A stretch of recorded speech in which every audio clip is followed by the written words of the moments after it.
Shelep kibagong kalure Manglan nangay haptaw rure Nung shi chiro hindi chimba Chimba duna hai kibawa hai kaya Nung shi datogi manglan amada Ay se ay ni kaurure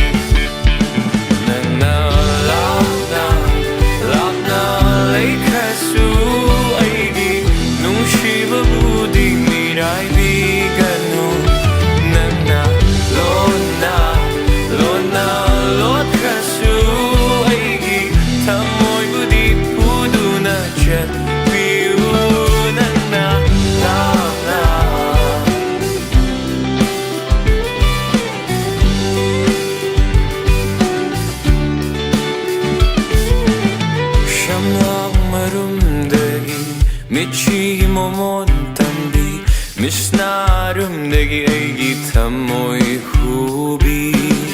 Chimbal maro lebi Wangang shi henbi Tamoy bunang nalang tag na hanbi Shamlang marum degi Michi momon tambi Misnarum degi egi tamoy hubi Chimbal maro lebi Wangang shi henbi Tamoy bunang nalang tag na hanbi Shakini kalagay Nagtagi lapan ningde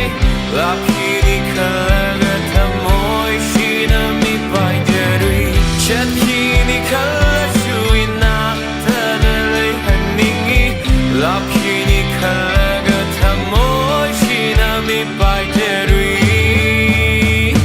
nang na lengda na leibiu aigi nung shibabu nang na kang biu